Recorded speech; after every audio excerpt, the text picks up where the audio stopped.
Tabletop Talk Antarctica, Session 2, The Reckoning. No, sorry. Wait, what? We're just very excited about being able to do NPR-style tabletop talk, which is very exciting. So, as you all remember, the last time we were here, you were arguing about whether or not you should divert from your journey in order to move forward, or if you should stop and investigate these weird creatures that you have now encountered in the middle of the Antarctic. There's been a lot of dispute, but you guys are scientists and you're very excited.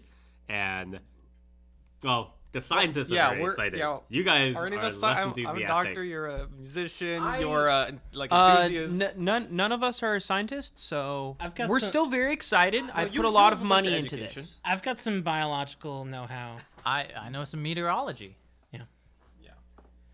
People are excited about the fact that you are actually probably more of a scientist than anyone else gives you credit for, but because they basically see you as a janitor. Yeah, I know the safety protocols, the OSHA violations. Wait, are you the guy no one wants around because you're like, I'm sorry, why are you not wearing a helmet? Regulations indicate that you need to be wearing a helmet under these circumstances. I would hope that this crew would actually appreciate that, but maybe they wouldn't. Be like, scram. This is Antarctica. This is international no man's land. There are no laws here. You should know that as the person who's been designated to kill on request. Yep, no laws. Uh-oh. That's how this works. There was also some information revealed about what the true nature of this trip might actually be. Yes. But only revealed to you? Errol. Harry. Errol Robinson. Yes. Drop the H. You don't need him. Those unnecessary letters in there such we a go. complicated environment. Yo, who is it, Harry? Harry. Kill the boy band member, Harry. He's a mudblood. Kill him. Luckily, we haven't gotten to the first night yet where people are having nightmares. So, or is it as soon as you come out of the meeting, you're just like talking to yourself? Someone's trying to bang down the door of the ATV. It's Hagrid. Yes.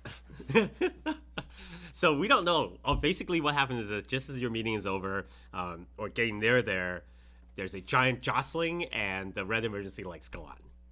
And so people start running around. Like, they're like, what's going on? They're running to the camera screens. They're flipping on the outside lamps. Oh, well, look at this. Yes. I was like, Let's see what the hubbub is about. yep. Has it come back for us? No. So basically, everyone rushes to the main viewing area where the the four screens are, and you see the flood lamps are on, and there's nothing in the viewing thing. It's like something ran up and hit it, and then ran off when the lights came on. Do you think this is their way of saying hello?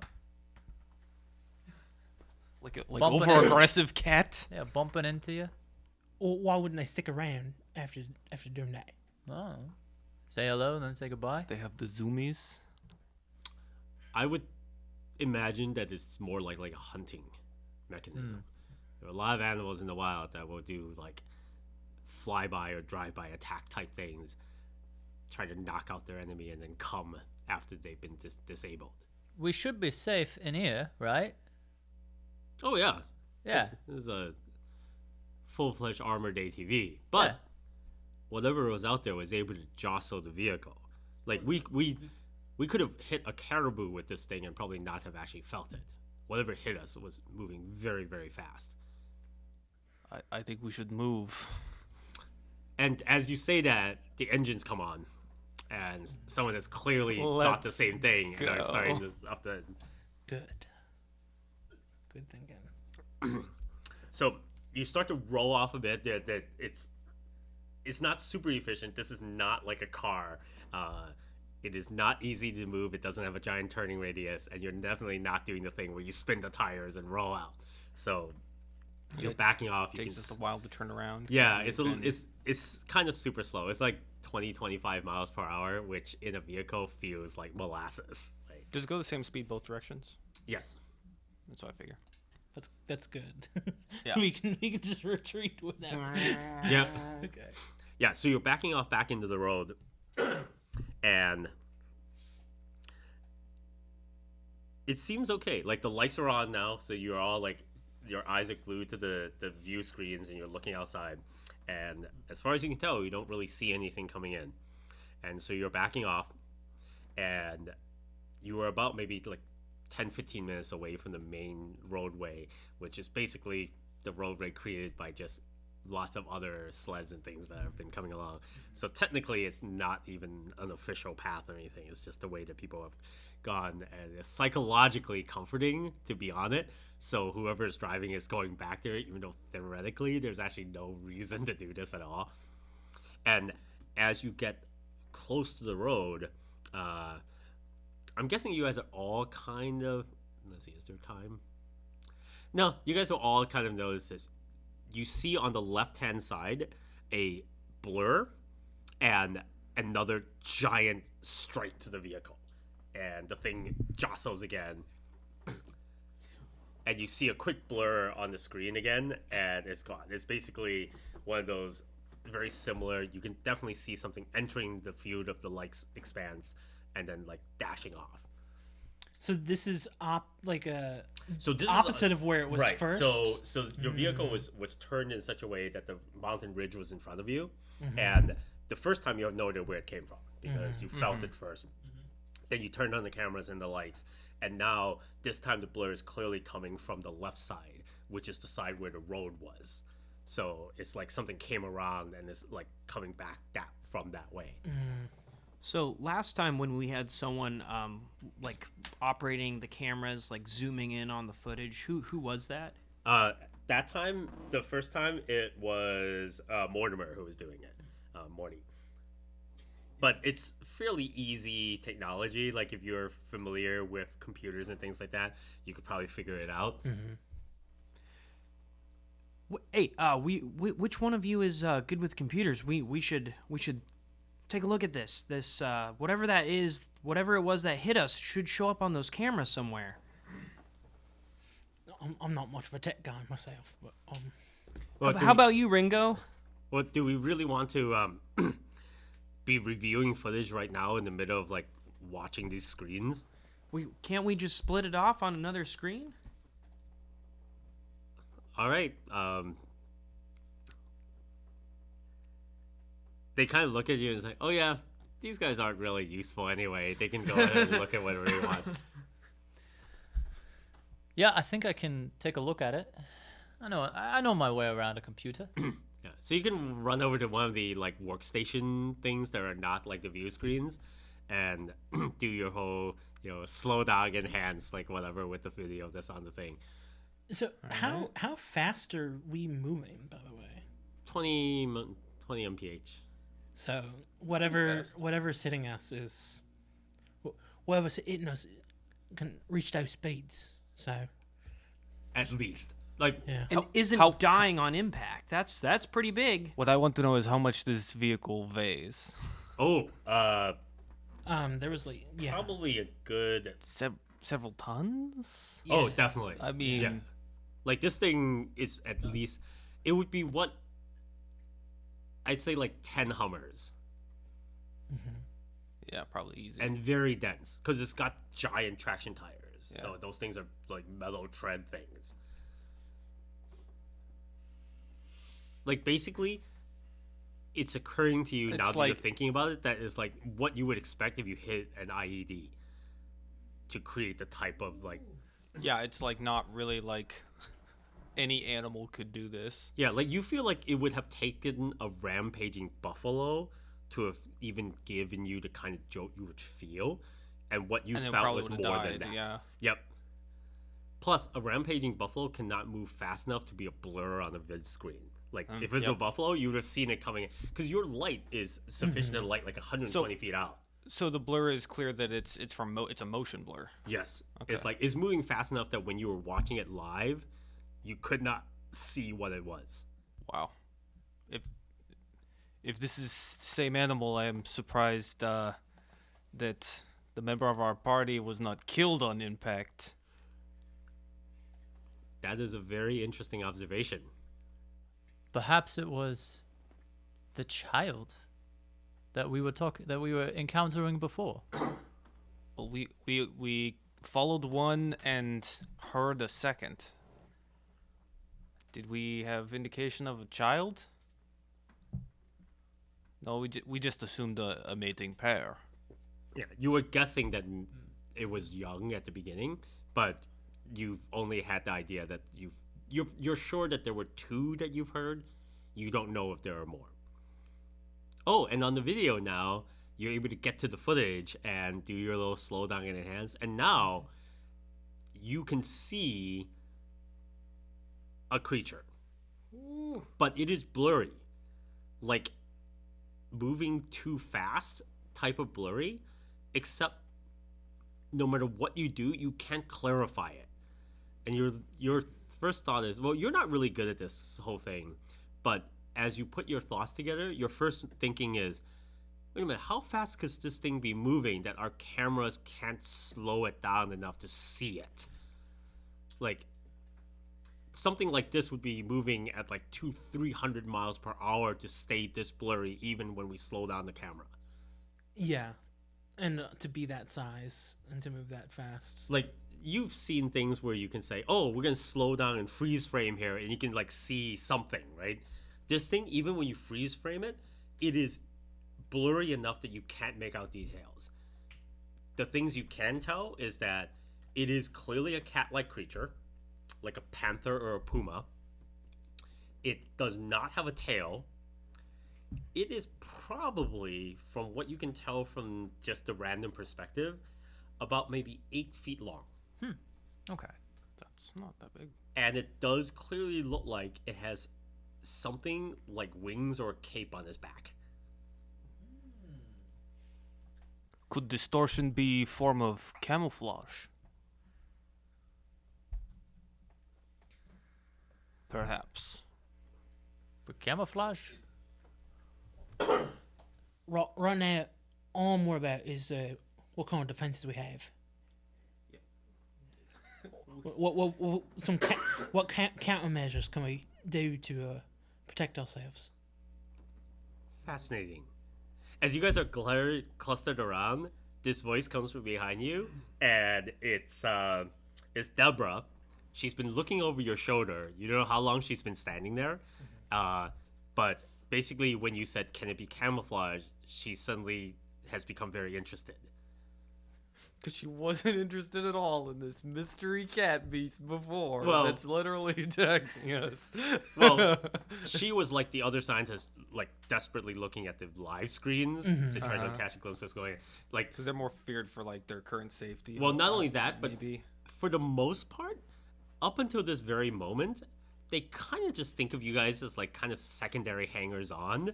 And so when you say, oh, we want to look at the screen and stuff, it's like, okay, we're going to let the kids play just so they're out of our hair. Like, so they weren't really seeing you as like legit people who had anything real to contribute.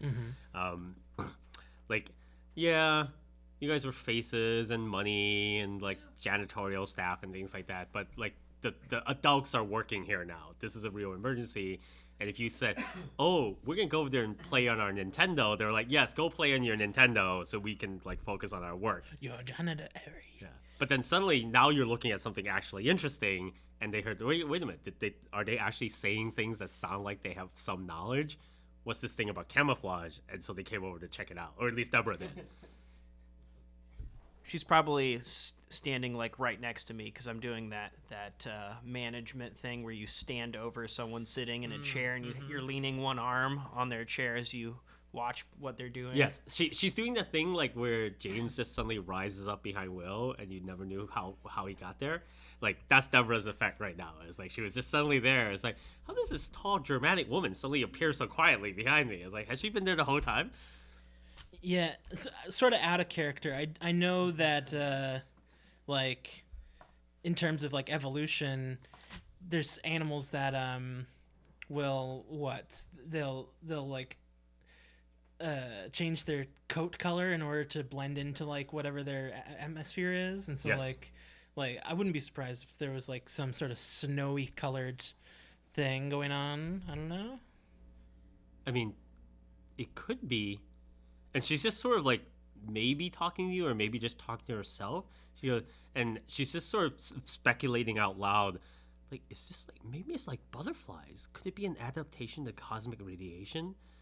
And you can tell she's just kind of thinking about what kind of effects could create like a visible blurriness out here in the middle of the darkness. Could we recalibrate our? Oh, sorry. Could we recalibrate our cameras to perhaps counteract this effect? Oh, well, you changed the frame rate in order to get more of a picture instead of a video. Maybe you catch it right at the right moment. I'm just thinking it's a possible adaptation, maybe a interference. Maybe we can change our cameras so that we can counteract this effect. Yeah. Huh, I'm sorry. Did you say something about frame rates? Wait. Well, I would think if you change frame rate around, and then, be able to get more slow motion footage, be able to review it, get more frames per second. Huh. Is there anything in your settings? I don't know anything about this camera setup personally. I'm not much of a camera guy myself, but Hey, Anthony, come here. Have a look at this. So Anthony comes over and she begins to say, roll that back. Show him what you just looked at. All right, and zoop. And Anthony is like, huh. Interesting. So you say we can... I might be able to do something. So he moves to another terminal and starts to like type away and edit things. At this point, you've now moved on to like forward motion, and you're back on the road and you're scooching away from what's going on. And then there's a third impact.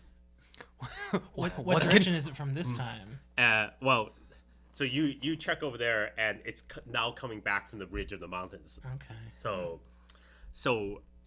I feel like it's more than one. So it's either multiple ones attacking, or it's the same one coming back and forth. We can't take too much more of this. Who has an idea of how to stop this? This is like Stellar Wells now. It's like shields are at 20%. For a second there, I thought Peter was gonna ask about recalibrating the Can we sensors. recalibrate our sensor array? Because I was gonna have Deborah respond by, "This isn't Star Trek." yeah. We have not changed our methods, and we are seeing no change in the situation. we need to repolarize. That's like cameras. reverse the polarity of the That's it, cameras. yeah. Like, wait, what do you mean we don't have a Scottish engineer on board? Can't we create a distraction or something? Do we have any sort of robot to send out or anything? Surprisingly enough, they do not have a rover. They do have charges though, like dynamite stuff. Do we have Okay. speakers that we can play loud things over? Play your We song. do have speakers. Play your song. I could sing it. I could sing through them. Perhaps that might terrify. You hit a No, Okay. just You hit a play high loud, note? obnoxious. We- Well, okay. That would we be will, my music. We will. We'll try your method. Ringo. Let's put Same thing. let's keep that in the back burner as a possible option we have for later. All right. It seems like a pretty low effort thing to do, but all right, we can try it later. Just like any moment you can get for that that free publicity. It's like, oh, I can sing in the Antarctic. I'll be the first one to play my Yeah, song. the first one to have their. Are you stealing this footage to cut into a live action music video that you're gonna like post up? It's like, Yeah. this is me singing in the Antarctic against the backdrop of monsters destroying our vehicle. Is your character just based on the guy in that commercial who's singing karaoke in the Arctic base? What? And then his crewmate is trying to like throw himself into the snow love to that. escape. I love that. That's a Geico commercial. That's Geico? Yeah, that was Oh, Geico, I've never yeah. seen that This one. is Okay. this is good. So great. Yeah. So on the third impact, at this point, you hear Scott like calling over the intercoms. He's like, "Oh, I don't know how much more we can take of this. This vehicle is not designed for like whatever is hitting us. we're starting to take some structural damage. Damn it. We're gonna need to like have a solution. If this thing, whatever it is, keeps running up and keeping up with us, it's clearly able to move faster than we can. Yuri, how's that poisoned bait coming along? Ooh. That's right. It might be just hunting for food, and we can give it something. I have You haven't been doing anything, have you? no. I Oh, haven't. well. It's only been like a couple hours. Well, So Like I made some tranquilizers, but I didn't tell anyone that. yeah, And I don't think we mentioned anything about bait. you have not. We talked about it last time as an idea. I don't think we'd like. We haven't taken any action. Yeah, on we it, haven't though. we haven't taken any action And or we like should. brought it up in the group. I mean, that sounds like a good idea. Right, yeah, if we don't have bait or anything, we're going to have to go out there ourselves, and I don't think any of us want to do that, so... Yeah, I think we should try the bait before risking one of the crew members. But honestly, something this strong would take all of our tranquilizer. If we were to use that. Or maybe we just We need have, enough we, for them I'm to... sure we have rat poison or something. Maybe we just need enough time for them to stop so that we can get out of here while they're distracted. The creature? Yeah. Yeah. A small bite of food, you know. Kind of like a free samples at a grocery store. Makes you stop. You heard the part about 200 to 300 miles per hour? That's a good point, though. We're We not need going to it. outrun it. We need it to want the bait but not be able to access it. It's obviously smashing into us for a reason. Do we have like some sort of large metal crate, some storage unit, something we could put the bait inside and throw that out there? It'll be a foreign object and it'll have to take some time to get in if it wants to discover We what definitely this have object that, is. and keep in mind, young man, that it's clearly not moving at 200 or 300 miles an hour. That's clearly an optical illusion. There are no living creatures that have the capacity to move at that speed. But we know nothing about this creature. This is our first encounter with it. It's alive. There are certain mechanical limitations to living creatures. There's a reason why cheetahs can't move faster than 120 miles per hour. They are just physically, structurally incapable of doing so. I wanted to say something so bad, but it would make me sound like such an idiot.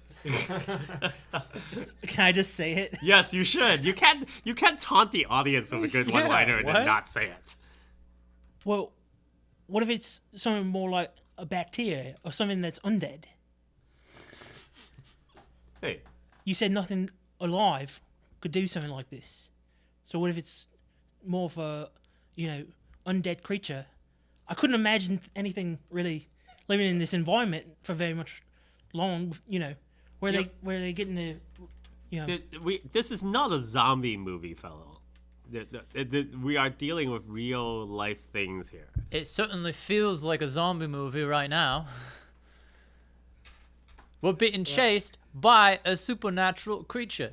We're being chased by a creature we have not identified yet. My This is apologies. real life. We are in the Antarctic and it's dark out. I'm sorry, but supernatural feels right. It's a small beast. I know it sounds dumb. I'm just throwing ideas out there. I'm sorry. So Look, I don't know how things work in the boy band world. But in the science world, we deal with facts. Maybe that idea of singing onto the speakers is a good idea after all. When we get you squared away for that. Yeah. They I just think it's a good idea. They just want to put you on another thing to distract. So they actually send you over to a terminal with a mic, and they start doing like things like testing levels and things and they seem to be slow rolling the process. So it's like, Please don't eat us. Please don't eat us. in the meantime, they do go, yeah, we might have. Do we have anything that? And so they start looking around for like a case or a container and things that they are going to now try to jettison something that will allow whatever's going on to be distracted. At which point, a fourth impact strikes. No. Too little, too late. Like, oh, maybe we should do something now that we've been hit 3 times. I just don't know if it's trying to get at us or if it's trying to you know,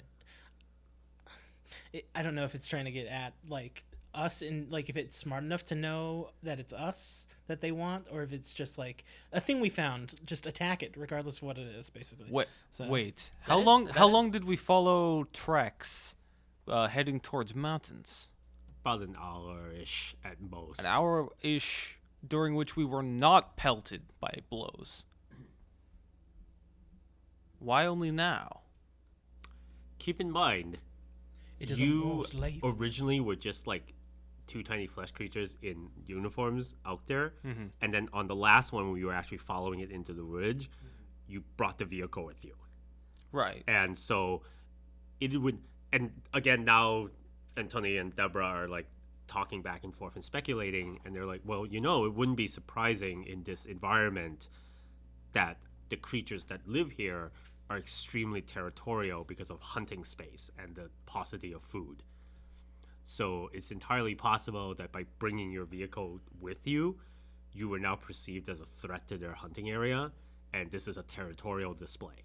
And as long as your vehicle is still in what they perceive of as their territory, they will continue to aggress until you leave that territory. What I'm wondering is, are we leaving that territory or entering it? You have no idea. Because you're skirting the ridge along this pathway. So for all you know, you were at the front edge of it, and you're actually getting further into what their hunting territory is. Are we taking the most efficient route back to the road or no? You are back on the road already at this Yeah. point. Oh. Yeah. Oh. Okay. Because you didn't go that far in, because at first they were following you guys on foot, so it was super, super slow. And then now you're moving at 20, 25 miles per hour full speed trying to get back. So you're now back on the road, and you're now forward moving along the pathway. Has there ever been record of such occurrence?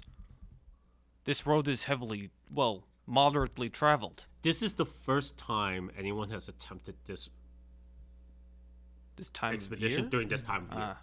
Because it's the middle of September, and it's night and winter here.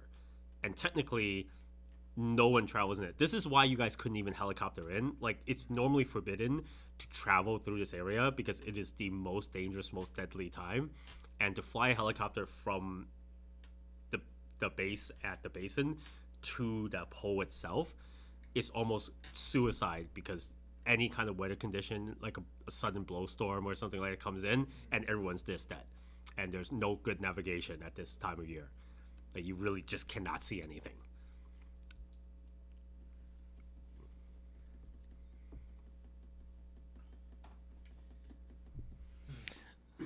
Like I've got like a bunch of ideas, but So they're they all kinda prepped the silly, box. so- So Yeah. now the problem Am I- is you guys are moving We full just don't speed have enough ahead. tools.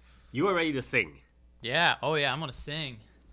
Use that I sing should skill. I should have prepped Peter early in the week. Is that you need to prepare a song and get to sing on camera. That would be amazing. Oh, I'm gonna go and use. I'm gonna attempt to use medicine to find like whatever kind of poison that I can find in our stores, like rat poison or whatever we Oh. might have. That I may need to try and combine something, but I want to make it deadly. I don't want to risk having too little of tranquilizer. It is very easy with a standard array of high-end cleaning supplies and things that you'd use to both clean things having to do with sterility in the lab, to like, oh, we need high-end cleaning supplies that Mate, could like, mate, I need those things to sterilize. you can pretty much generate a cyanide-based poisoning with like half an hour of work. Okay. Just pouring things together. Like your Let's number see. one. Cyanide doesn't have like a taste really, so. This version will. I like, unless if you're looking to like condense down, purify, and do science to actually make something like purer, it'll take you a number of hours. I've But got if you're some just doing like chemistry. backyard science where you're pouring things together, in less than an hour you can have a toxic brew. Yeah, I just want something that they would still be willing to consume. I've got some chemistry. Such Not that a lot, we'd be able but to some. like put it into the bait that we're just shooting. Yeah. It would really depend. Like, you are limited by the realities of the chemistry involved. Like, if you were just looking to create something toxic, it would be gross and maybe a little fizzy, but it would be toxic. If you want to create something that was like a pure version of cyanide or a poison that you could like tastelessly hide in something, it would take you multiple hours of Yeah, like, we don't have actual- time. I say just go for something non-toxic, but just something that like will be bothersome. If only one of you was What? a jokester, you could say, "Well, I have this vomit juice that I carry around with me just for like pranks." Listen, why not both? Porque no los dos? It's like it'd be great if one of you just looked Comrade up your Errol, character sheet. bring like, me the vomit backstory. Frat bro. Comrade Errol, bring me the vomit juice. Oh Lord. My name is Yeah. Jared Kushner. gonna- I always have vomit juice in my back pocket. You never know when you might need it. Jesus. All right. So I'm gonna go use medicine. And All right. Do that. Are you doing the Fast and Furious, or are you doing the Hours of Chemistry? We don't have hours, we don't have so time. Fast and Furious it is. All right. So What? you almost can't fail. So it's like you would have to roll like terrible. 14 under 91. Oh yeah, it's that's a piece of crit. cake. You just like look. You just look under the sink. It's like, oh, it's right here. I found it. This is where they keep the rice in. Okay, cool. Oh man, forgot I made this. It's like, whoa, you guys brought Tide Pods. That's like half of what I need. you put a Tide Pod in like a meat roll up, Yeah. and then you stick it in a metal Cover it box. in One queso. Tide Pod is 60% of everything you need to create a toxin that will kill people. It's like, oh, well, thank you for I pre-creating. don't even need to doctor these. I'll just eat the Tide Pods. It's too bad that you got rid of Peter's social media. He could have filmed Oh, it. when you Yeah, grab yeah. the Tide Pods, you react and you're like, wow, I can't believe you guys brought Tide Pods. Like, that seems so, like, decadent. And it just so happens that Scott is walking by when you exclaim that there are Tide Pods, and he goes, well, of course, we're not animals. And then goes back up to the... Seems like they would have gone for the cheap stuff, but okay. Tide Pods it is. Yep. So, so you grab the stuff and you take like the bottle of bleach and like a couple of like cleansers and you run them back to your lab. And most people think that you're just maybe obsessive compulsive, and you're like, well, monsters are killing. I really need to go to my lab and clean up. Because literally everything you're holding, they're like cleansing Cleaning products. supplies, yeah. All right, we're ready for you, young man. All right. They flip up the switch. You're broadcasting now. Going to sing Love Struck's top song, "Struck by You." Nice. Oh, you Do all is yeah. all the songs of this album contain the word struck? No, I mean that's the one that everyone knows. Oh, okay. It's like the first song one we Struck in a rut. Oh, you, premiered on. you fucking prick. Ooh, I failed. 78 over 50. Oh, It's you- not good. you Out fucking of practice. You fucking bellend. I, So Profession. it was my profession. There's a lot of Oh my auto tune. God. So You can't hit those nice harmonies because the other Yeah, boy band yeah. members aren't there. That's why your solo Oh, you're career one of the never faces. happens. this is like auditioning for SNL, and there's no feedback from the audience. No, it's very weird because you're singing into the Arctic, Yeah. or the Antarctic, man. and there's like some feedback, and people can hear it on the speakers, and there's kind of a stunned silence, like. You can't tell whether or not, like, the older people are like, is this what the young people are listening to now? Yeah, it's hard to know if that's what it's It supposed to seems be. really How bad. it sounded. Is it really bad? Yeah, it's real bad. Like, even when, like, makes a face, and she's, like, usually pretty stoic, she's like, You know, when their respect for me keeps going down, I mean, at a point, it can only go up. I see your strategy here, so they don't expect it when you suddenly, like, pop up. You're going to be, like, the Tybalt of Planeswalkers. It's like, Yeah. just wait till I step up in the War of the Spark, and I'm the one who ends up killing the Cabbalas. You mugged yourself real off. made So here's the thing. Do you know you're bad, or do you think you're just killing it? Ooh. I think Interesting. there would be like a sad like knowledge to it. Like Okay. not hitting these Like- notes. Are you finishing of the song? practice. Are you going? Like, are well, you going for I it? I said I would do it, so I'm committing. Okay, so you're Doing going the whole for it. song. I mean, there's another part of this where it's like all these scientists have kind of been on me, so it's like we're gonna punish them a little. they're gonna hear the song. I asked to do this plan, committing to it, because hey, if it works, they can hate the music, but they can't hate the results. Are you doing the extended concert version? Oh yeah. Oh. Yeah. I thought that getting to Antarctica would be the one place where I could avoid this fucking song. And then I get to Antarctica, and I can't help but hear your voice every day. Wait, is this song you're singing now? Is this the "Call Me Maybe" of the year?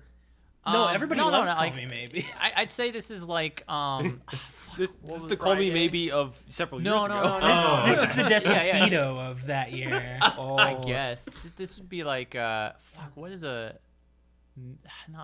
what is a boy band called? One Ozone? Direction. One I Direction? don't, wow, Boy I don't band. know any.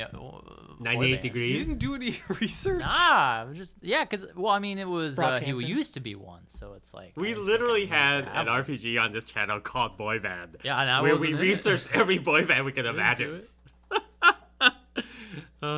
Brockhampton's the was the only boy- boy what band was- that matters. Brockhampton is so cool now because they're literally just like anyone who wants to show up and say, "I'm Brockhampton now." It's like, wait a minute. It's like, wait, are you Spartacus? Yes, we are Spartacus. Yes. They now have some hot white dudes on there too now. It's like everyone's getting in on it. Cool. Although I feel like once the hot white dude showed up, they're on their way out. Like Brockhampton won't be a thing in like within a year. It's the death throes of the band. Yep. Anyway, sorry. So yes, so you're playing this whole thing, and people are mesmerized or surprised. Yeah, that's fine with me. Yeah. Hypnotized by how bad it is. Yes. Welcome to Fresh Air Mornings with Mike. Today we'll be listening to Fresh Air, Fresh Start boy band member. Who are you? What is your name? Ringo Stiles. Ringo Stiles. What Yeah. is your? Are you the scary one? I was the bad boy of the band. Oh. Yeah. Yeah, we never know the names of the individual members of the band. You're like that one Korean boy band where two people have the same name. It's very confusing. Yeah. We it's a common problem in the boy band world. You have to codify each member. I had the dark hair and the leather jacket. Oh, That's how I was known. Yeah. I see. So it was just like It's not your normal look, huh? No. I was not typecast into it. It was more of thrust into the mold. I see. Is that why your style is so jarring? Yes. For a period of time, I wasn't able to sort of act the way I wanted to act, and so now, since I can, I do it. You're such a rebel. You don't need to hit notes. It's deeply fascinating. So, that was the weird like aside where Yeah, like, that was a just, flashback, like, yeah. That's good. It's one of those little flashback moments where it's like, oh, we're like insert this or. I've been doing a lot of these weird things recently. I've been watching these shows where it's like, oh, I wonder if we can insert these weird moments into the game where it's just like a short flashback aside where it's like, wait, are we doing that Family Guy thing where we're like in a different scene all of a sudden? So I mean, we can do it. It's a thing you do all the time in improv. yeah, Yeah, it okay. seemed really fun. Yeah, It's that's like, great. oh, we should like just shift do into it. an interview with this boy band member. It's like, why is he so bad? It's like, well, it turns out. Yeah, what was this boy band? Why is your style so jarring? No, Style's my last name. Well, So funny. Okay, so they now have gotten to the point where they've prepped it. So there is no readily available meat food that they can put there because everything that is meat or fish is frozen and has to be thawed and prepped, and that really wasn't planned for.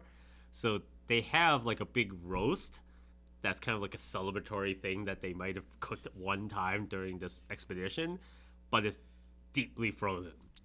Do we have anything that's not frozen? Yes, but they're like dried foods and like cereals and granola bars. I mean, yeah, that'll work. I mean, like, a Tide Pod and It's gonna work. granola bar. it'll work better than frozen roast. Well, thawing fish, you smell it even if it's not cooked. So that could be a good scent trigger for the beast. Yeah. Do we have a microwave? Just Yes, we throw, do. throw it in the microwave Mate, for like. you don't microwave seafood. This is a Not- sacrifice Oh, we're gonna God. have to make. You It's fucking either bellend. you microwave the seafood or we become seafood. You know, the scientists think it's not a bad idea. So they grab a few of the frozen packed fillets and they cut them out and they throw them into the microwave. Just fucking And after a couple minutes, you can all tell that fish is being microwaved. Yep. It's okay. This is a science vehicle and they do have good ventilation. It will probably be fine in an hour or so. Yeah. What just with these turn- nice big holes blasted in our side? Well, not yet that you can tell. No one's gone out to look at the damage. I know. Talk about I'm really fresh air. worried. If there were holes, we'd be dead. The main thing they're worried about right now is that somebody has to open the door and toss this thing out. And you're moving at 25 miles per hour right now, which looks really slow when you're in a car, but when you open the door, it's it actually fast. turns out it's very fast. I'll do it. Oh, well.